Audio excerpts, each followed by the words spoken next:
Hello guys, कैसे हो आप सब। आ गया हूँ मैं फिर से न्यू टॉपिक को लेकर। आज पर्यावरण में पिछले चैप्टर में यानी कि पिछले वीडियो में मैंने पर्यावरण के क्षेत्र और पर्यावरण के घटक के बारे में बताया था, जो कि बहुत ही ज़रूरी है। सीटेट एग्ज़ाम में या ऑल टेट एग्ज़ाम में उसके अंदर से क्वेश्चन आते हैं दोस्तों। अगर वो वीडियो आप लोग नहीं देखे हैं तो हमारे यूट्यूब चैनल के डिस्क्रिप्शन में लिंक दिया हुआ है, वहाँ से जाके आप उस वीडियो को, सारी वीडियो को आप देख सकते हैं।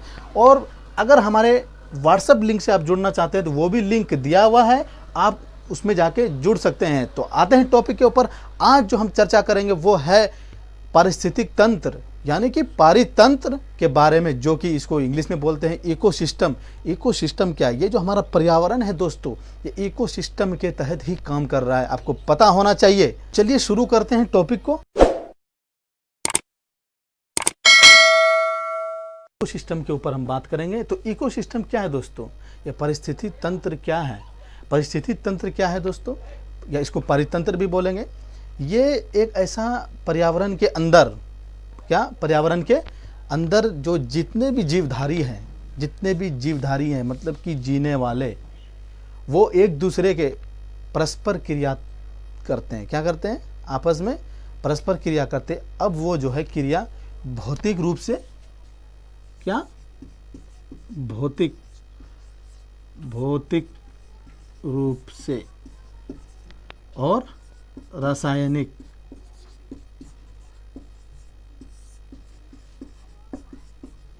दोनों तरह से हो सकता है। कहने का मतलब है, एक पीछे जाऊंगा मैं थोड़ा सा, कि 20वीं शताब्दी में जब मनुष्य जीवधारियों को 20वीं शताब्दी में मनुष्य की जितनी भी गतिविधि थी, तो उसका प्रभाव पर्यावरण के अंदर एनी टाइम, हर समय सकारात्मक नहीं पड़ा है। मनुष्य जो है अपने फ़ायदे के लिए क्या करते हैं, जैसे जितने भी नदियां हैं, झील है, उसमें औद्योगिक कारखाने के विषैले पदार्थ, कचरे वगैरह वो उसमें डाल देते हैं। तो वो क्या हुआ, नुकसान पहुंचाना। जैसे वनों की क्षति करना, वनों को काटना। तो ये सब करने के बाद जो क्या होता है, वनों को जो काटेंगे तो जीव जंतु कहाँ रहेंगे, ये भी एक समस्या थी। और उसके बाद कहने का मतलब है, इस इकोसिस्टम में बहुत सारी प्रजातियां, चाहे वो जानवरों की हो, चाहे वो पेड़ पौधों की हो, तो इस इकोसिस्टम के बारे में, इकोसिस्टम के अंदर हम वही जानते हैं कि कौन कौन सी जानवर हैं, कौन कौन सी उसकी प्रजातियां हैं। तो इसका जो है, इस परिस्थितिज्ञ के अध्ययन से पता चलता है कि इकोसिस्टम के इतिहास में गठन किया जाता है। इकोसिस्टम को इतिहास के रूप में गठन किया जाता है।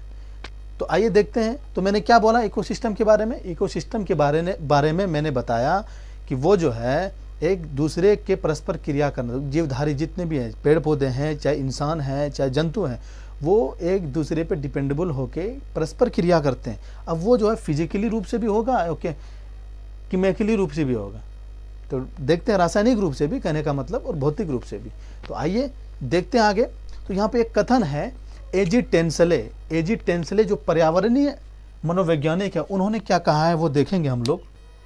तो यहाँ पे मैंने क्या लिखा है दोस्तों, एजी टेंसले ने, इन्होंने 1935 में, कब, 1935 ईस्वी में सर्वप्रथम पारिस्थितिक तंत्र के विचारधारा का प्रतिपादन किया था। मतलब ये जो सोच है, विचारधारा का मतलब ये थिंकिंग पावर जो है इनके मन में, कि पारिस्थितिक तंत्र जो है ये एक दूसरे के प्रति, जानवरों का या विचारधाराओं का, तो एक दूसरे के प्रति परस्पर क्रिया करने का, क्रियात्मक रूप से जो ये विचारधारा आया, थिंकिंग पावर आया इनको 1935 में। और इन्होंने सबसे पहले इसकी सोच को विकसित किया, प्रतिपादन इन्होंने किया। कब? 1935 में। कौन वैज्ञानिक ने? ये आपको पर्यावरण के क्वेश्चन में आ जाएगा कि पारिस्थितिक तंत्र का सर्वप्रथम प्रतिपादन किस मनोवैज्ञानिक ने किया था। तो आप सीधा सा आंसर देंगे, एजी टेंसले ने 1935 ईस्वी में। इसका पारिस्थितिक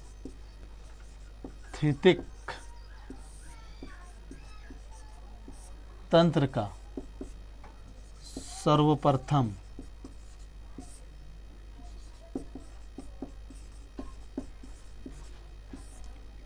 प्रतिपादन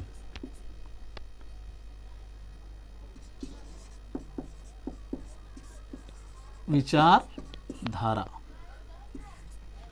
तो मैं एक चीज़ और बता दूं आप लोगों को कि मैं नोट्स बनाने के लिए आप लोग को मोटिवेट नहीं करूंगा कि मैं लिखाते जाऊं बोर्ड पे और आप लोग उसको जो है नोट्स के रूप में बनाएं। आप लोग अच्छे से सिंपल भाषा में एक दूसरे के मोटिवेशन के साथ समझकर अंडरस्टैंडिंग बना के आप लोग समझ लें, और छोटे छोटे पॉइंट को मैं डिनोट करूंगा और बताऊंगा आप लोगों को।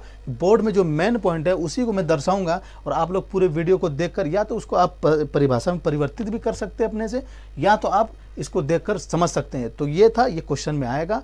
किस ईस्वी में किया था? 1935 ईस्वी में। परिस्थितिक तंत्र से कोई क्वेश्चन आएगा तो ये आ सकता है। स्टार से डिनोट करता हूँ, आप लोग देखेंगे मेन पॉइंट को। पारिस्थितिक तंत्र जो है स्वपोषण के लिए, मतलब स्वपोषित, एक दूसरे पे पोषण को निर्भर रहने के लिए होते हैं ना, कि सब एक दूसरे के ऊपर निर्भर हैं, तभी ये पारिस्थितिक तंत्र का निर्माण हुआ है। तो कहने का मतलब है ये क्रियात्मक और संरचनात्मक इकाई होती है। क्या होती है? क्रियात्मक और संरचनात्मक, क्रियात्मक और संरचनात्मक इकाई होती है। संरचनात्मक और क्रियात्मक,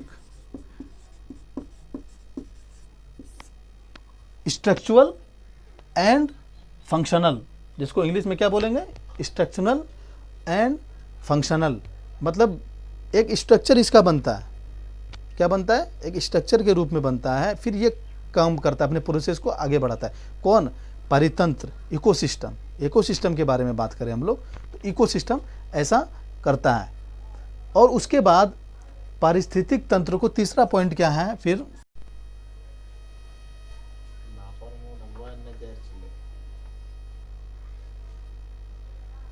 तो दोस्तों आते हैं तीसरे पॉइंट की तरफ। यहाँ पे जो मैंने है बोर्ड पे लिखा हुआ है, इसलिए लिख दिया दोस्तों कि लिखने में समय लगता है, इसलिए मैं जो इसको लिख के और आपको अच्छे से समझाऊंगा दोस्तों, जब तक आप लोग अच्छे से समझ नहीं जाएंगे।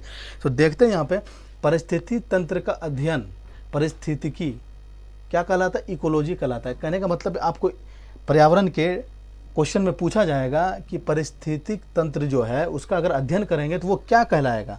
इकोसिस्टम का जो अध्ययन करेंगे तो वो कहलाएगा क्या? तो इकोलॉजी। आप इसका सीधा सा आंसर यहाँ देखेंगे, डिनोट कर दिया है मैंने तीर देके, इकोलॉजी कहलाता है। उसके बाद अगला पॉइंट है इकोसिस्टम शब्द का प्रयोग सबसे पहले, इकोसिस्टम जो है, परिस्थिति तंत्र जो है, इसका प्रयोग जो है सबसे पहले अर्नेस्ट हैकल ने किया था। ये मनोवैज्ञानिक है, ये भी पूछा जाएगा कि इकोसिस्टम शब्द का प्रयोग सबसे पहले किसने किया था? तो आप लोग सीधा सा सेलेक्ट करेंगे, अर्नेस्ट हैकल ने। ये जर्मन वैज्ञानिक थे दोस्तों। ये भी पूछा जाएगा ये कहाँ से बिलोंग करते थे, तो आप लोग बताएंगे जर्मन वैज्ञानिक थे ये। उसके बाद आप लोग समझ गए। उसके बाद आगे आते हैं, इकोसिस्टम को एनवायरमेंटल बायोलॉजी भी कहा जाता है। देखो, देख सकते हैं यहाँ पे मैं ब्रैकेट में बंद कर दूंगा इस चीज़ को, और यहाँ पे अंडरलाइन कर दिया मैंने। देखो, देखिएगा आप लोग कि इकोसिस्टम जो है इसको एनवायरमेंटल बायोलॉजी भी कहा जाता है। एनवायरमेंटल बायोलॉजी कहने का सेंस यहाँ पे ये है, इसमें टोटल चीज़ का अध्ययन किया जाएगा। कहने का मतलब है चाहे वो मनुष्य हो, चाहे वो पादप हो, चाहे वो जनसंख्या हो, चाहे वो समुदाय हो, तो इसीलिए इसको ऐसा नाम दिया गया। देखिए यहाँ पे लिखा हुआ है इकोसिस्टम को एनवायरमेंटल बायोलॉजी भी कहा जाता है। इस विषय में, मतलब कि इस विषय में व्यक्ति, जनसंख्या, समुदाय, इकोसिस्टम का अध्ययन होता है। यहाँ पे डिनोट किया हुआ है किन किन चीज़ों का अध्ययन होगा दोस्तों, आप लोग ध्यान लगा के देखेंगे। उसके बाद अगला पॉइंट जो आता है ये बहुत इंपॉर्टेंट पॉइंट है, इकोलॉजी परिस्थितिकी, जर्मन ओकेलॉजी,